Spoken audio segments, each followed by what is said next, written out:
Everybody's so excited about the design trends of 2019, but do they actually matter?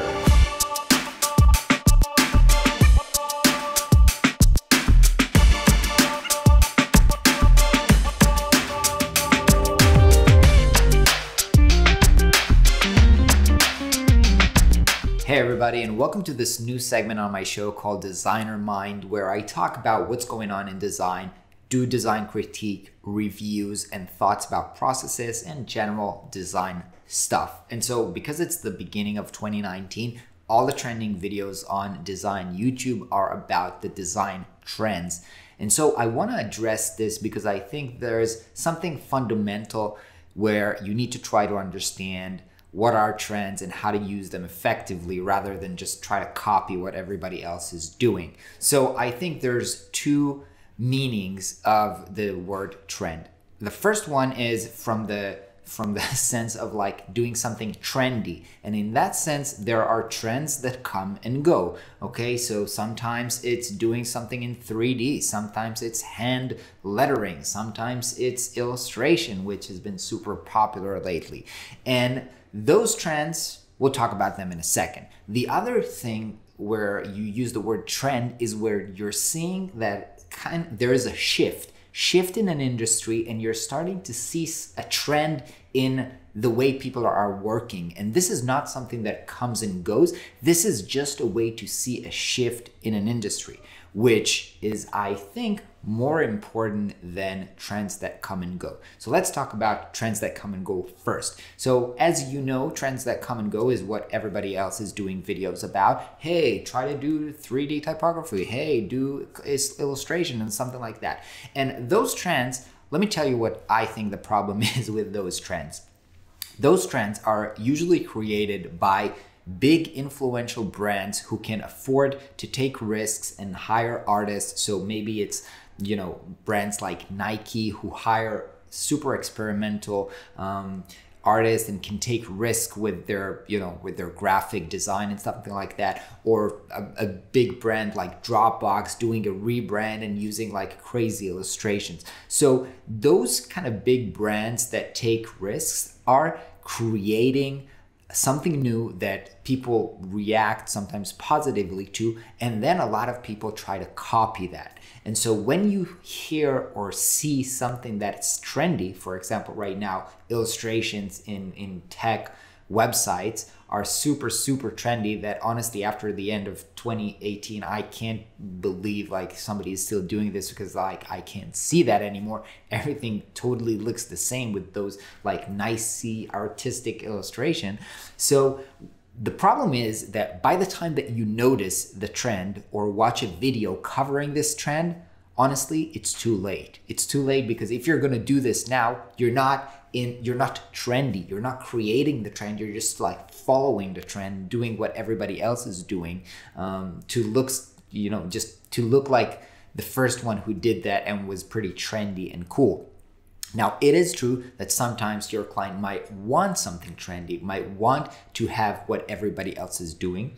It's okay if they're paying for it and you want to do that, that's fine. But you should always mention to them that they are like late adopters on this trend. They're not going to be creating the trend. Now, for some brands, by the way, for some companies, it's important to look like somebody else, because they're not innovators. They need to fit in with something, with an industry. So maybe it's okay for them to use a trend and be kind of a late adopter on this trend, and like a brand that's following somebody else's advice. But you should be aware of that. By the time that you've noticed the trend, you are already too late. Now, the second thing about trends, like the other type of trend, a trend where I've mentioned where the trend is actually a change in the industry, I think those are very important to notice, because those are trends. Let's say when Flash died, there was a trend to stop using Flash websites. Now, if you did not notice this change, you might be out of a job because you don't see that the industry is changing, and you might be doing something that's not going to be necessary pretty soon. And so understanding those big trends in your market, specifically in design, and understanding how people work, That is very, very important. Now, my friend John, CEO of AJ and Smart, if you're not following him on Instagram, I'll put the description below.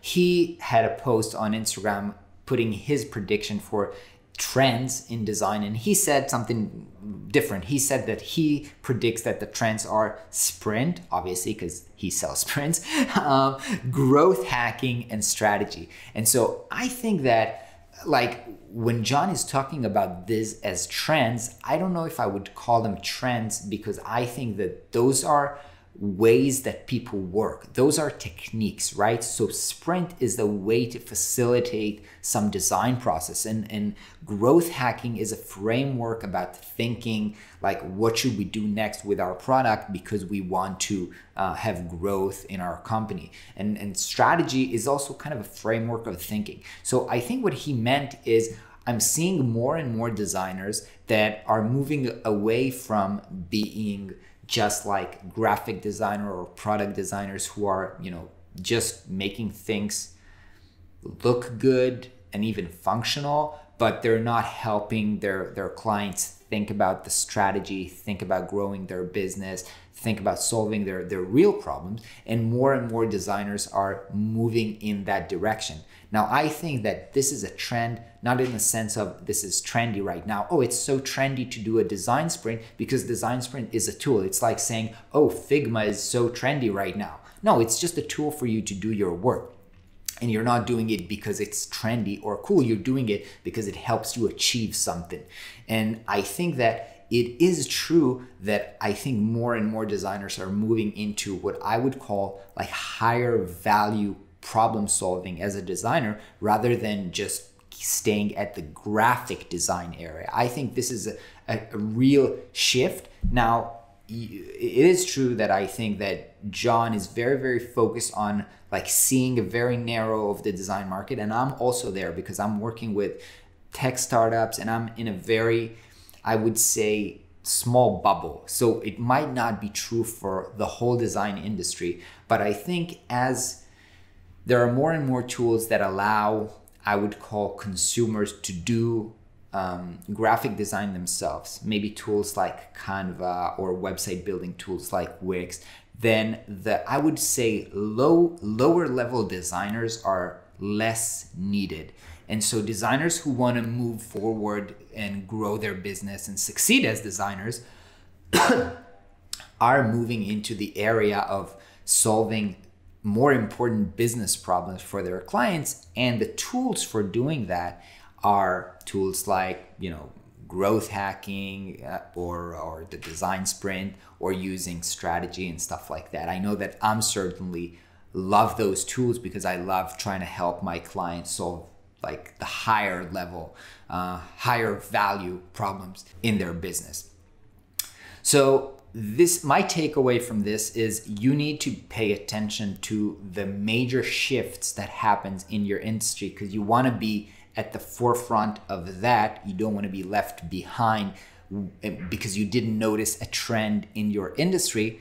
I don't think that means that you should be chasing the trendy latest graphic design implementation, by using a specific way to, visually present something. Those trends will always come and go, and I don't think they're meaningful in a way. And again, as I said, unless you're the artist hired by Nike to do something completely new, and when you're doing something new, you're trying to walk away from past trends. So unless you're that person, if you're following a trend, I think it's already too late. Hope you find this helpful, and I will catch you guys tomorrow.